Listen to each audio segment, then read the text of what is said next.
né? Nós falamos até então de poemas, mas nós tivemos crônicas também. E aí, para abrir a nossa leitura de crônicas, eu vou chamar mais um aluno do terceiro ano, também conhecido de muitos de vocês. É o Arthur Linhares, do terceiro B.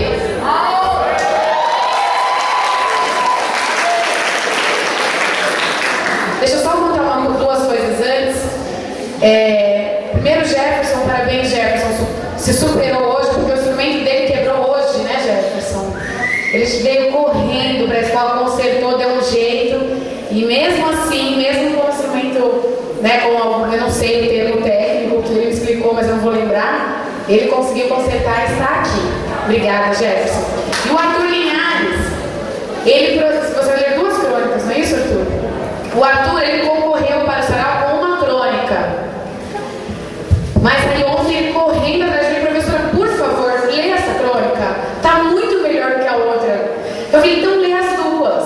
Então ele vai ler tanto a crônica que ele concorreu no concurso literário, quanto uma crônica que ele produziu posteriormente. Por favor, Arthur. Obrigado, professora. Bom dia a todos os presentes, novamente. Certo?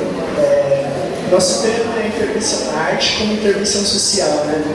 Eu não sei se eu fugi um pouco do tema, não sei se a minha mente foi longe ao fazer esses poemas, essa crônica, mas eu foquei no comportamento, que é o comportamento, né, de cada um, que diz como a gente interage na sociedade.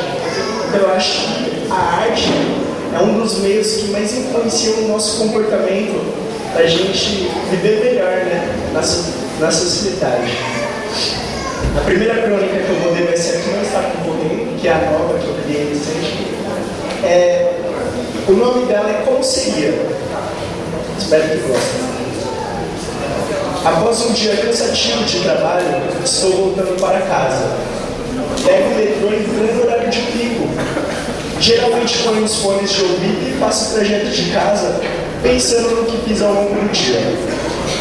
Porém, aconteceu algo que me deixou emocionado. Fui pego desprevenido por um daqueles momentos em que a vida nos coloca em situação delicada. Venho do centro, sentido bairro. Quando finalmente chega a minha vez de embarcar, sou completamente empurrado para o canto direito, ficando de frente à porta. Após algumas estações, chego no Tatuapé, onde as pessoas embarcam justamente no mesmo lado em que eu estava. E quando o metrô para, logo vejo através do vidro da porta, parada, bem à minha frente, uma bela fêmea. Linda, com um olhar vivo, intensamente conectado ao meu. A porta abre e aquela multidão entra descontroladamente, mas sua face fica apenas um palmo de distância. Isto mudou meu humor.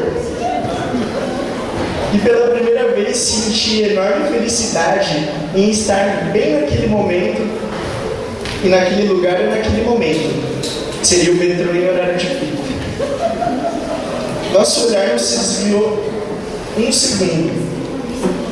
Nosso olhar não se desviou um segundo. Não conseguia pensar em outra coisa além dela. Entrei em transe. Uma espécie de êxtase. Parecia ter sofrido até o piripaque do Chaves.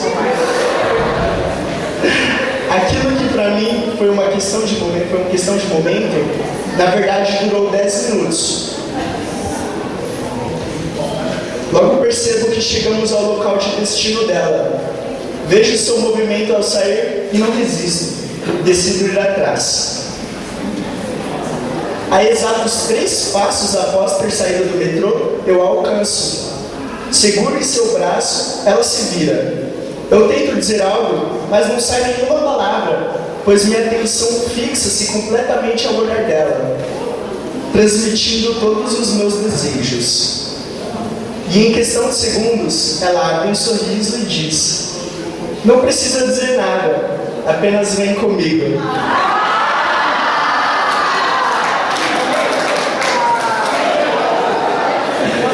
Tá bom, essa parte eu admito que eu inventei. Na verdade, hoje as pessoas mal se olham, quanto mais se comunicarem. Acabam deixando de conhecer quem está ao seu lado. Isso foi o suficiente para eu pensar, por quê? Já parou para pensar como seria a relação entre as pessoas se não existisse o medo, a insegurança e a desconfiança? E se no sentimento de cada um existisse apenas humildade, lealdade e sinceridade? Como seria? Acredito que viver nesse mundo seria muito melhor. Esta é a primeira crônica.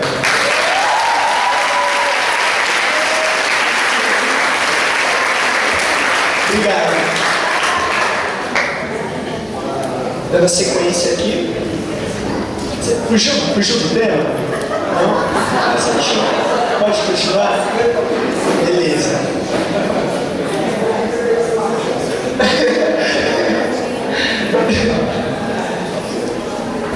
A segunda crônica é assim que funciona. Não sou acostumado a relatar, principalmente em público, coisas sobre o meu dia a dia.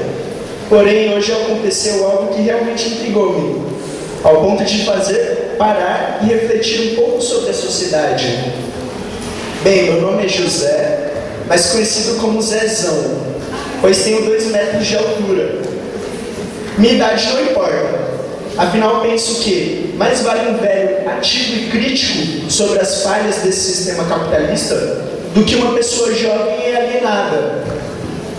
Minha rotina é acordar 5 horas da manhã, pegar minha marmita e partir em direção ao centro, com um sorriso no rosto e o pensamento focado na esperança de dias melhores. A minha vida toda fui e sou ainda autônomo. Tenho uma banca de jornal e todo dia eu pego o metrô na linha vermelha. Acho que o meu organismo já se adaptou a essa situação, mas eu ainda penso em como poder melhorar minha qualidade de vida. Hoje é época de eleição, e como de costume, eu assisto às propostas apresentadas com atenção, buscando alguma proposta exagerada ou algo que já havia sido prometido e não cumprido. Percebo até os mínimos detalhes. Como de costume, acordei, peguei minha marmita e vim para o trabalho. O dia passou tranquilo, mas na hora da volta, notei algo diferente.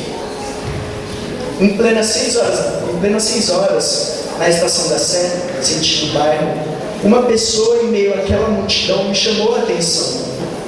Um rapaz, aparentava ter 30 anos, vestido de blusa e bermuda, com uma pasta preta na mão.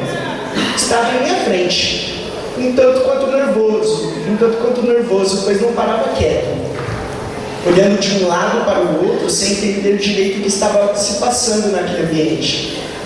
Quando o metrô chegava e aquela multidão querendo entrar de uma vez só, e eu ouvia repetir esta frase com um tom de perplexidade: como pode? Logo percebi que já havia visto aquele rapaz em algum lugar, só não lembrava onde. Já dentro do vagão, aquele rapaz levantou a voz, dizendo claramente para quem quisesse ouvir que aquilo logo iria mudar de imediato. Muitas pessoas riram, outras nem ouviram ou não deram valor às suas palavras. Mas eu fiquei me perguntando, por que falaria algo como aquilo? Pois todas as pessoas naquele ambiente pensavam que não era elas que deveriam de fazer isso. Logo depois, um ambulante passou vendendo doces. Este cidadão comprou um doce e pagou com uma nota de R$50. O vendedor não tinha troco. Aí o rapaz disse: tudo bem, homem, vai com Deus e bom serviço. Todos em volta ficaram sem entender o seu comportamento. No dia seguinte, na hora do almoço, como de costume, liguei a televisão para ver o horário político e enquanto estou preparando minha marmita, ouço um político exaltado em sua própria propaganda criticando todo o sistema de transporte público. Quando vejo, é justamente ele. Aquele rapaz que eu havia visto no metrô era um político.